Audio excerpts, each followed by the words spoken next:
大家好，肝臟係我哋消化系統裏邊其中一個最重要嘅器官。咁今日等大家嚟了解一下肝癌喺呢個最重要嘅器官裏邊嘅治療策略係點樣去安排。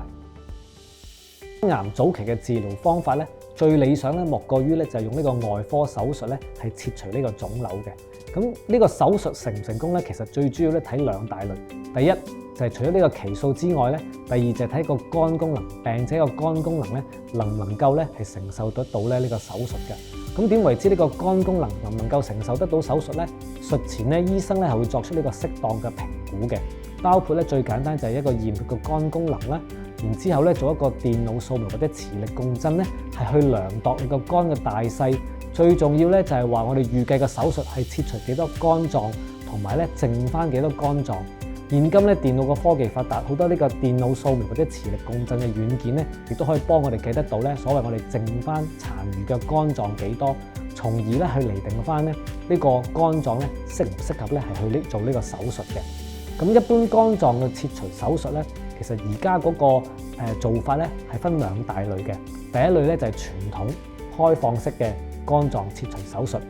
而對於一啲局部性或者係切除範圍比較少啲咧，我哋都可以考慮咧用一個微創嘅方式咧係去做呢個肝臟切除嘅手術。肝臟切除手術咧，一般個手術時間咧大概咧係4至6個小時。咁如果一切康復順利嘅話咧，大約1個星期咧就可以出院㗎啦。咁如果用微創嘅方法咧，嗰個康復時間咧都更加早嘅。咁大概咧可以3至5天咧就可以咧係返屋企。咁基本上手術之後返到屋企咧都可以過返正常嘅生活。咁但係因為有個傷口嘅緣故咧，我哋都會建議患者咧頭1個月咧亦盡量咧都唔可以做太多劇烈嘅運動啊，或者係搬抬一啲重嘅物件嘅。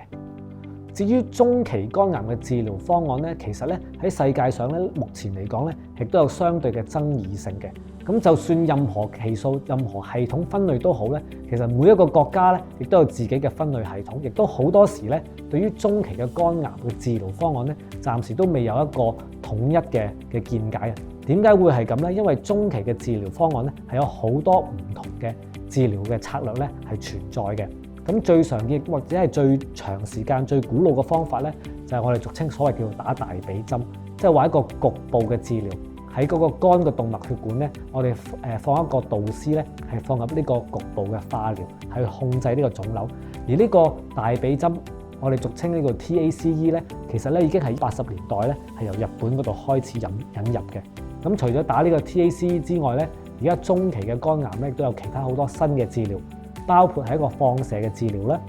咁而放射治療亦都可以分開兩類嘅。第一類咧，亦都係可以用一個介入嘅方式咧，做一個放射治療，我哋俗稱叫 Y90嘅堵塞術嘅。而另外一個咧就係一個叫做外置式3維嘅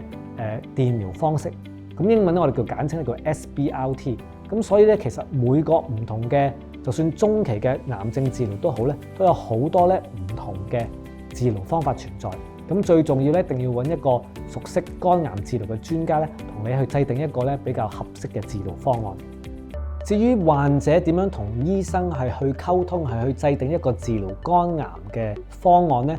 咁其實咧，我都建議咧，首先咧有幾個問題咧係可以咧，當呢個患者知道自己有肝癌之後咧，係同你哋自己醫生去傾嘅。咁你要首先知道咧，肝癌咧係一個比較特別嘅癌症嘅。除咗同其他腫瘤唔同之處，最大嘅分別就係話，除咗切除呢個腫瘤之外咧，或者係移除呢個腫瘤之外咧，個肝臟本身咧係有個功能喺度，咁所以好多時候咧，嗰個治療嘅有效性咧，除咗個腫瘤之外咧，佢係局限於你個肝功能咧係咪一個良好嘅狀態嘅。咁所以咧，首先咧，如果你個病者知道自己有肝癌之後咧，可以同醫生溝通，有幾個問題可以問。第一就係嗰個肝癌嘅期數咧，第二就係話你個肝功能咧係咩程度，究竟係一個肝酵素一個良好嘅程度啊，或者係你個肝功能已經係一個嚴重肝硬化嘅程度。第三就係話呢個肝癌嘅治療方案咧，首先咧可唔可以用一個手術治療切除，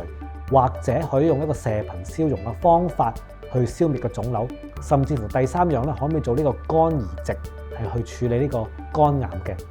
要知道咧，呢3個以上嘅方案咧，點解會咁樣講咧？係因為我哋知道臨床嘅數據咧，呢3個治療方案咧係最能夠帶俾呢個肝癌咧最大嘅成效嘅。咁當然，如果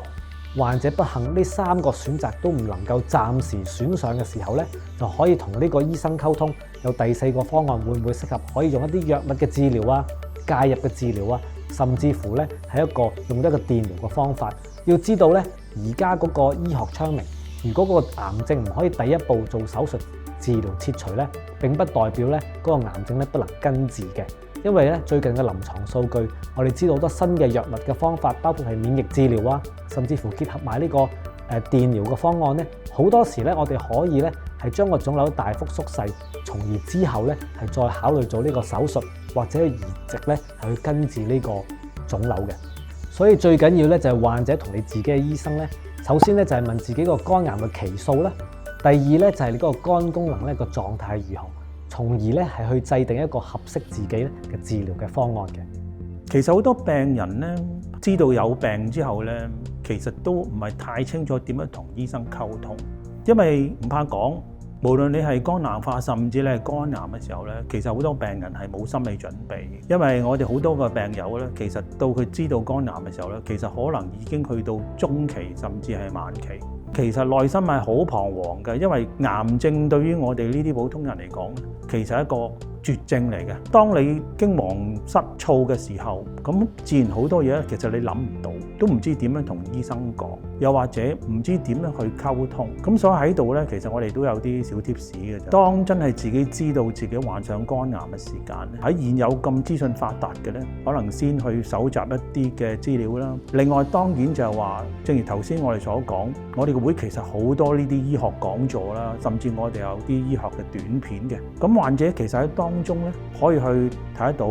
原來肝癌係啲乜嘢嚟嘅。咁係咪有一啲治療嘅方案，甚至係有一啲嘅比較詳細嘅一啲方法，甚至係患者嘅經歷咧，其實都可以幫到呢啲患者咧，去將來同醫生溝通嘅時候咧，就更加明白自己應該同醫生點去溝通，起碼知道自己第一你係肝癌屬於咩期數啦，第二你自己本身對於嗰個肝病嘅情況，醫生可唔可以俾多啲數據你？譬如你嘅肝嘅狀況係點咧？你個肝酵素係點樣咧？我相信呢啲嘅知識咧，都係會幫助到你容易同你嘅主診醫生去溝通，因為當你一個良好嘅溝通嘅時候咧，先真正咧可以幫到醫生去幫你做一個最合適嘅治療方案。今日有關肝癌呢段片咧，就嚟到呢度。咁我哋希望我哋嘅分享咧，可以幫到大家有多啲嘅認知同埋多啲嘅啟發。如果大家唔明白嘅話咧，除咗可以聯絡你哋嘅主診醫生之外咧，同時你哋都可以揾我哋香港肝臟移植協康會求助嘅。希望我哋可以幫到你哋。